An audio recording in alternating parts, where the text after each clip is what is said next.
Қайырлы күн, қайырлы кеш, достар. Бүгінгі менің қозғайын деп отқан тақырыбым Word бағдарламасы. Оның ішінде осындай бетке рамканы қалай қоямыз, және ол рамканы қалай алып тастауға болады. Бір жерлерде кездесіп жатса, сол туралы тақырып қозғайтын боламын.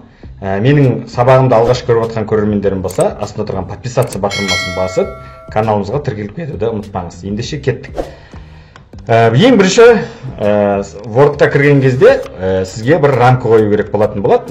Бір титульный лист жасайсыз, немесе жалпы рамкамен бір документті біреуге жазу керек болатын болады. Сондай бір жағдай кездескен кезде оны қалай кіреміз. Менде енді мына жерде 2013 жылғы Microsoft пакеті, оның ішінде Word бағдарламасы 2013 жылғы версиясы тұр.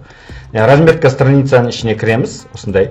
Мынандай сіздерде көрінбей тұрса, оң жағында, жоғары жағында мынандай стрелка бар, жоғары төмен деген, сондай бит ашып алсаңыз болады. Кейбіреулерінде пакеттерінде Word орнатылған кезде осылай свернуть етіліп тұрып қалуы мүмкін. Соны ескеріңіздер, ұмытпаңыздар.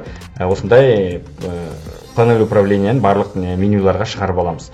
Мен соның ішінде граница страницы деген бар, сораға кірсеңіздер, осы жерде кез келген рамканы қоюға болады. Мына жерде қараңыздар, сол жақ, осылай сол жағынан ғана рамка қоя аламын, немесе оң жағынан, мысалы окейді басайын, көріңіздер, екі жағынан рамка ғана шықты, жоғары асты жоқ.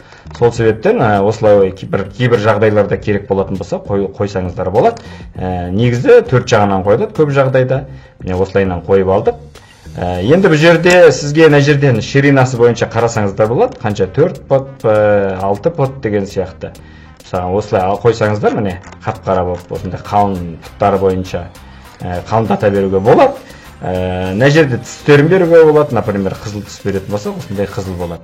Міне осындай рамканы осылай қоясыздар өздеріңіздің парақтарыңызға. Бұл жерде енді одан басқа тағы не істеуге болады? Мына жерде рисунктар қоюға болады, например, мынандай рисунктар қоюға болады. Қарасаңыздар, өзі готовый мына жерде қарап көріңіздер. Бірнеше рисунктар бар. Қызықты өзіңізге ұнаған рамкаңызге әдем осындай рисунктарды қойып алсаңыздар болады. Енді қараңыздар, осыны қойғаннан кейін, түсті бергеннен кейін, мына жерде ширина бойынша азайтсаңыздар, қысқартсаңыздар болады. Мысалы, мынау көрдіңіздер, менде қалың болып тұр. Соны мысалға сізге ширина бойынша 6 пұт бойынша қоюға болады, міне осындай. Немесе пиксельмен өлшенемін, точно білмеймін, бұл жерде немен өлшенетін. Менімше пұтпен өлшенеді екен. Енді қараңыздар, осы нәрсені осылай тренировка жасайсыздар, өзіңізге мысалға жұқа қылып та қоюға болады.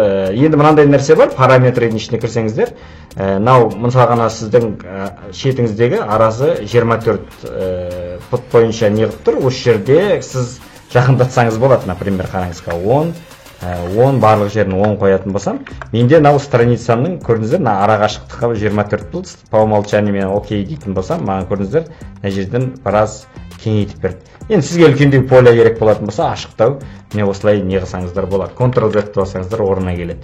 Қайтадан міне осылай ашып аласыздар, міне осы жерден тренировка жасап, рамканы қарап, кез келген рамканы линия бойынша немесе осылай түстер бойынша ауыстырып, тренировка жасап, осылай көрсеңіздер болады. Енді рамканы бір жерде, мысалы біреудің дайын документтің алдыңыз, сол жерде қалай алып тастаймыз осындай рамканы. Сондай сұрақ туындауы мүмкін міндетті түрде. Ол үшін де осылай кіреміз, осылай басып, үстінен керек емес жерін осындай алып тастауыңызға болады. Міне өте ыңғайлы, өте пайдалы. Міне осылай басасыз, алып тастай саласыз. Рамканы болады бір кейбір документтерде сізде дайын бір жерден жұмыс алдыңыз, оның рамка тұр, сізге керек емес, осылай алып тастай саласыз. Барлық беттен немесе рамка қой деп жатса, осылай мен айтқандай рамкаларды қоя аласыз. Сіздерге түсінікті болды деп ойлаймын. Ең бастысы каналыма тіркеліп, астында подписаться батырмасын басып, каналымызға жазылып алыңыздар. Келесі сабақта кездескенше сау саламатта болыңыздар. Бұл бізде бірінші сабақ болатын, енді серия сабақтар түсіретін боламын. Өте осындай пайдалы ақпараттарды түсіріп отыратын боламын.